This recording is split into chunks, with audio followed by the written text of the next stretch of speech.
नमस्कार दोस्तों, मैं के आपके सामने फिर हाजिर हुआ हूँ श्रीमद् भागवत गीता की सीरीज का आज का वीडियो आपके सामने प्रस्तुत करने के लिए। तो आइए शुरू करते हैं आज का यह वीडियो। दोस्तों, कल तक हमने श्रीमद् भागवत गीता के अध्याय नंबर 2 के श्लोक नंबर 10 तक की व्याख्या जानी और समझी थी। आज हम आपको लिए चलते हैं श्लोक नंबर 11 से विस्तृत व्याख्या। श्लोक नंबर 11 अध्याय नंबर 2। परम भगवान ने कहा, तुम विद्वतापूर्ण वचन कहकर भी उनके लिए शोक कर रहे हो जो शोक के पात्र नहीं है। बुद्धिमान पुरुष न तो जीवित प्राणी के लिए शोक करते हैं और न ही मृत के लिए। आइए इसकी विस्तृत व्याख्या भी समझ लेते हैं। इस श्लोक के साथ श्री कृष्ण ने अपने दिव्य उपदेश का उत्साहवर्धक प्रकटीकरण करते हैं। शोक में डूबे अर्जुन को प्रतीत होता है कि उसके शोक के कारण अत्यंत ठोस है, किंतु उससे सहानुभूति रखने की अपेक्षा श्री कृष्ण उसके तर्क का खंडन करते हैं। वे कहते हैं कि अर्जुन, यद्यपि तुम यह अनुभव करते हो कि तुम पांडित्यपूर्ण बातें कर रहे हो, किंतु वास्तव में तुम अज्ञानता के कारण इस प्रकार की अनुचित वार्ता और व्यवहार कर रहे हो। इस शोक को तर्क संगत ठहराने का कोई औचित्य नहीं बनता है। पंडित अर्थात जो बुद्धिमान है, वे न तो किसी जीवित प्राणी के लिए और न ही मृत के लिए शोक करते हैं। इसलिए अपने संबंधियों को मारने में तुम्हें जो शोक प्रतीत हो रहा है वह भ्रामक है और यह सिद्ध करता है कि तुम पंडित अर्थात विद्वान नहीं हो। शोक से परे विद्वान पुरुष की खोज के लिए किसी की गीता की गहनता में जाने की आवश्यकता नहीं है, क्योंकि स्वयं भीष्म पितामह इसके उपयुक्त उदाहरण है।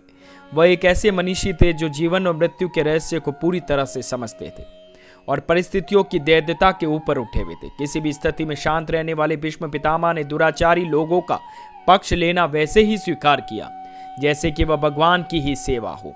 इस प्रकार उन्होंने यह प्रदर्शित किया कि जो भगवान के प्रति शरणागत है, वे परिण में चिंता किए बिना प्रत्येक परिस्थितियों में केवल अपने कर्तव्य का पालन करते हैं। ऐसे लोग कभी शोकग्रस्त नहीं होते, क्योंकि वे सब परिस्थितियों को भगवान की कृपा मानते हैं। अब आइए लिए चलते हैं हम आपको श्लोक नंबर 12 अध्याय नंबर 2 की ओर। ऐसा कोई समय नहीं था जब मैं नहीं था या तुम नहीं थे और ये सभी राजा न रहे हो। ऐसा भी नहीं है कि भविष्य में हम सब नहीं रहेंगे। आइए इसकी विस्तृत व्याख्या भी समझ लेते हैं। डेल्फी स्थित अपोलो मंदिर के द्वार पर ग्नोथिसिटन या स्वयं को जानो शब्द उत्कीर्ण है। एथेंस के विद्वान सुकरात को लोगों को अपने भीतर की प्रकृति को खोजने की प्रेरणा देना प्रिय लगता था। वहां की एक स्थानीय दंत कथा इस प्रकार है कि एक बार सुकरात किसी मार्ग से जा रहे थे। अपने गहन दार्शनिक चिंतन में मगन सुकरात जब अचानक किसी से टकराए, तब वह व्यक्ति क्रोध में बड़बड़ाया, तुम देख नहीं सकते हो क्या? तुम कहाँ चल रहे हो? तुम कौन हो? सुकरात परिहास करते हुए उत्तर देता है, मेरे प्रिय मित्र, मैं गत 40 वर्षों से इस प्रश्न का उत्तर ढूंढ रहा हूँ। यदि तुम्हें इसका उत्तर ज्ञात है कि मैं कौन हूँ तो कृपया मुझे जरूर बताएं। वैदिक परंपरा में जब भी ईश्वरीय ज्ञान की शिक्षा दी जाती है तो प्रायः उसका आरंभ आत्मज्ञान की शिक्षा से होता है। श्री कृष्ण ने भगवत गीता में भी इसी दृष्टिकोण को प्रसारित किया है। इसका निम्न संक्षिप्त संदेश सुकरात के हृदय को भी छू लेता है। श्री कृष्ण अपने दिव्य उपदेश के प्रारंभ में यह वर्णन कर रहे हैं कि जिस अस्तित्व को हम स्वयं कहते हैं वह आत्मा है, न कि भौतिक शरीर, और वह भगवान के समान नित्य है। श्वेता श्रत रोपनिषद में वर्णन भी इसका मिलता है।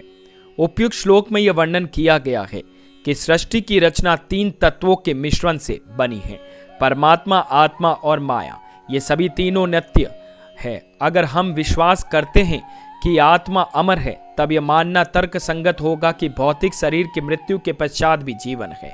श्री कृष्ण इसकी व्याख्या अगले श्लोक में करेंगे, तो इसके लिए हमारे साथ में इस अगले वीडियो में बने रहिएगा। हमारी ये सीरीज भगवत गीता की आपको कैसी लग रही है हमें कमेंट सेक्शन में जरूर बताइएगा। हमारा ये चैनल के सब जानता है आपको कैसा लगता है, हमें प्लीज लाइक शेयर सब्सक्राइब करना ना भूलें। धन्यवाद।